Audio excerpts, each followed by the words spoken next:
want to start off with a question. Typically, I'm asking to you, but I'm going to ask the viewers and listeners right now.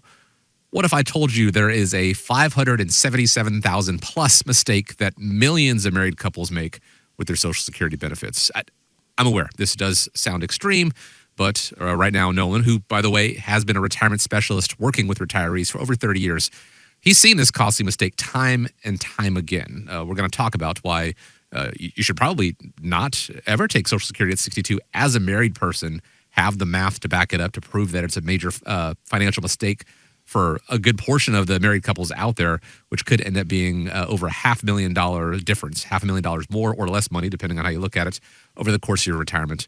And also show where it could make sense to be a little contrary in here to actually draw Social Security at 62. So why is this a bad idea? And then conversely, why is it possibly a good idea? Yeah, I ran the numbers and I actually can show exactly what those numbers look like in my situation. It's a $577,566 potential mistake. And, if you're a married couple and you're considering on what to do with Social Security, I don't want you to make this mistake. I want you to try to make sure that you're in a position where you're entitled to get what could be the most benefits for you and your spouse over the course of your lifetime. So I'm 49 years old. My wife is 47.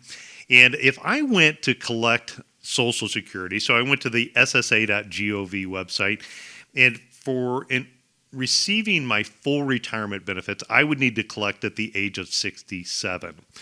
But with Social Security, I can collect benefits anywhere from the age of 62, or I could delay benefits all the way to age 70. If I collected what is considered my full retirement age of 67, I would collect $3,988 of benefits. My wife, she's a little bit younger than I am. She is currently 47.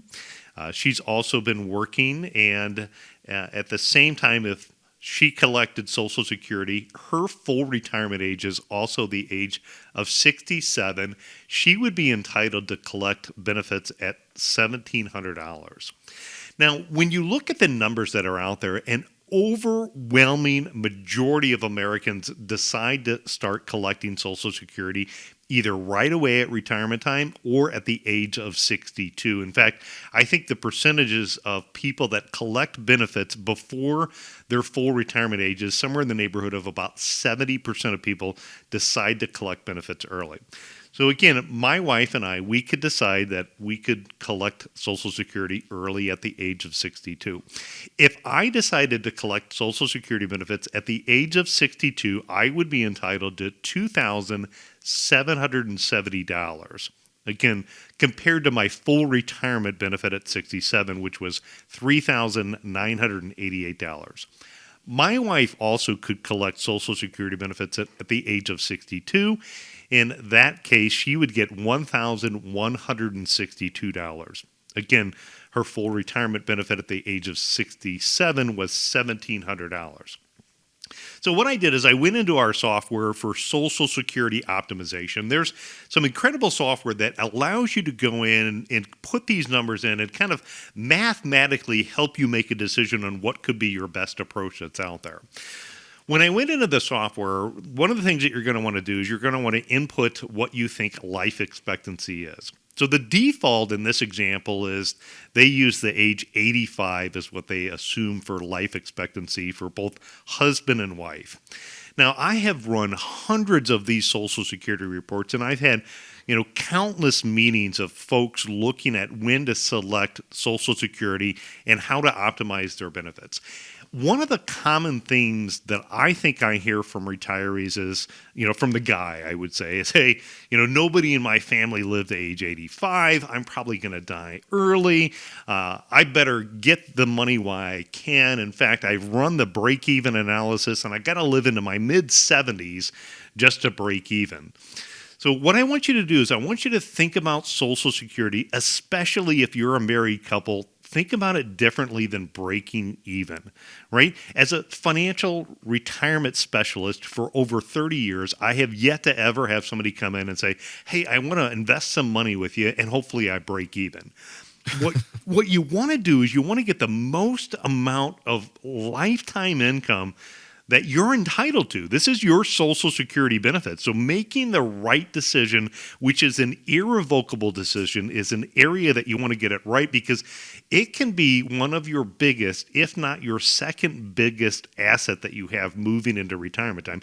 If you look at the course of what Social Security will be, it oftentimes is millions of dollars for the average retirement couple.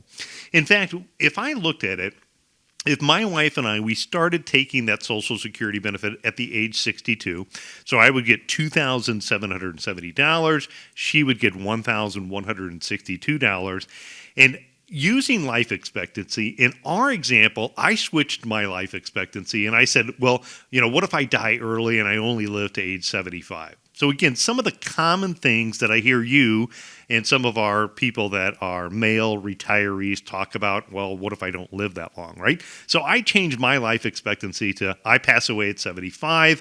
My wife, she's much more healthy than I am, and I assume that her life expectancy is age 85. Taking those benefits at age 62 and then multiplying the amount of income that we get each and every month for the course of our lifetime. When I pass away, my wife switches to the survivor benefit, meaning that she's going to now claim my benefit versus hers because it's the higher of the two. And if you add that up over the course of our lifetime, that total benefit is $2,734,385. So when you're thinking about this, if you haven't looked at getting a Social Security optimization report, again, there's software that we use at our office that we can help you figure out what could be your best approach.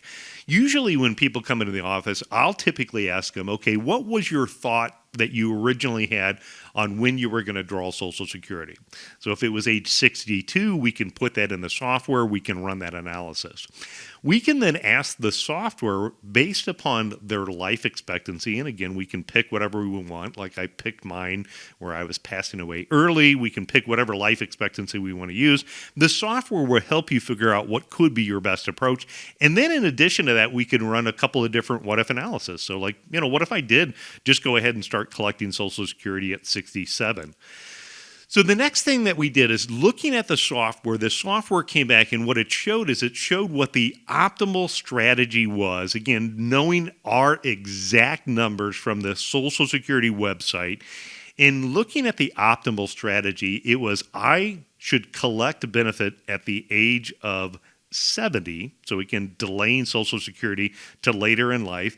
And then my wife would claim Social Security at the age of 62. So again, in her situation, being that her Social Security benefits were the lower of the two amount, and that she is entitled to a spousal benefit, meaning that when I elect Social Security, she can get either her benefit or half of mine, whichever is higher, half of mine being higher later on in life. She then would switch over to that benefit and collect it as a spousal benefit at age 68, because I started my benefit at age 70. And then when I pass away, assuming again in our example at age 75, she would then switch over to the survivor benefit, again claiming a much larger benefit than had I selected benefits earlier on. The total benefit in that optimal strategy is $3,311,955. That's a difference of $577,566, which could have been a big potential mistakes if I would have drawn Social Security at the age 62. So again, I'm married and I'm never taking Social Security at the age of 62. When we look at it, I think there are going to be 6 critical mistakes on why people claim benefits early. Number one is what you're going to do is you're going to lock in a potentially reduced benefit over the course of your lifetime. So if you claim benefits at age 62 versus your full retirement, you're electing to get a lifetime reduction of benefits by taking benefits early. Number 2 is it's going to reduce the survivor benefits for your spouse. Again, using my example, I assumed that I wasn't going to collect benefits till age 70, and heaven forbid, in my example, I was going to pass away just 5 years later at the age 75. The conventional wisdom would say, well, if that's the case, if I don't think I'm going to live long, I better start drawing Social Security right away at 62. But in fact, what it does is it negatively impacts your survivor benefit and the benefit that I was going to leave to my wife, Karen. So that's number 2. Number 3 is you miss out on those delayed retirement credits. Again, you're going to forfeit after your full retirement age that automatic 8% increase that you get plus the cost of living increase.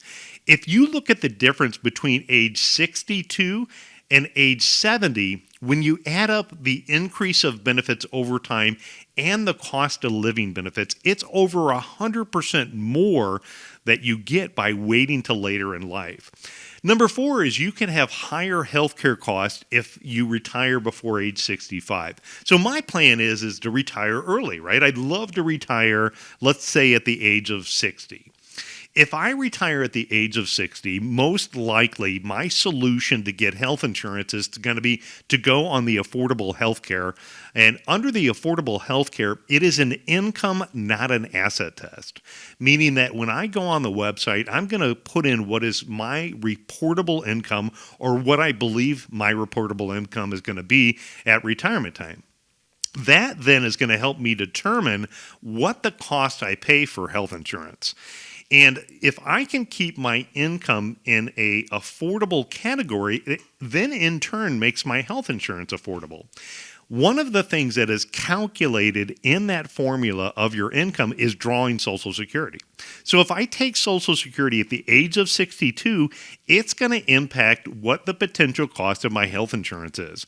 Versus if I take more money out of my non-retirement account or my Roth IRA or some type of investment account that's not countable income for healthcare.gov insurance, I'm able to adjust and help keep my health insurance lower with the premium credit that I would be entitled to. Number 5 is you also have the issue of higher potential taxes. So when I take money out of my retirement account, let's say my traditional tax-deferred 401k, in taking withdrawals from my 401k, it's 100% taxable on whatever withdrawals I take out from a traditional tax-deferred investment. Yet when you look at Social Security can be more tax favorable, meaning that there's 3 levels of taxation for Social Security. One is you pay no taxes on Social Security depending upon where your income level falls. Number 2 is up to roughly half of your Social Security could be countable towards income. And the worst case scenario is up to 85% of your Social Security benefits could be considered taxable when you file your taxes based upon where your income is. But again, by letting that benefit grow and taking money maybe out of my tax-deferred retirement account, only paying taxes at 85% is better than paying taxes at 100%. And so the bigger that Social Security benefit is, the more that can help you tax-wise over the long term. And last is by claiming Social Security right at age 62, you could be missing out on various claiming strategies. Look, there's hundreds of possible claiming strategies that a married couple could select when it's time to decide what benefit could be right for them. And really the only way to know that is to run the numbers through, again, a Social Security optimization software. You know, that's some of the software that we have our office. We run that report for hundreds of people all the time and help them try to make a decision on what could be their best approach. Now, there are cases, again, there are times when claiming Social Security right at 62 could make sense. In our example, my wife, who has her own Social Security benefit, but because my income and my Social Security benefit is substantially higher, it makes sense for her to claim Social Security at the age 62 later on in life, then switch over when I claim benefits to a spousal benefit. So in that example, again, looking at where your income levels are for you and your spouse, in many times it could make sense for the lower income earner for Social Security to claim benefits early. The second is if you're single, maybe you have poor health, you're not worried about planning for a spouse, it could make sense to draw benefits at age 62. Maybe if you're both very unhealthy and you just, again, want to get the income now, that could be a reason why when you look at optimizing your benefits to draw early. And finally, if you need the income, I mean, that's really what Social Security was designed to do, is designed to help you take and provide income in retirement time so you avoid spending all or a significant amount of your savings. So now you'll know, while I'll never take Social Security at the age 62. And if you want to know what the best approach is, again, let us know. We'll run the Social Security optimization report for you. Or better yet, if you want to know about the two big tax mistakes that countless retirees make with real world examples, check out this next segment. That conversation then right after this. But first, the phone number, 419-794-3030, to have that Social Security optimization report run with the team at America's Retirement Headquarters. 419-794-3030, or go to the website, set up a time at arhq.com.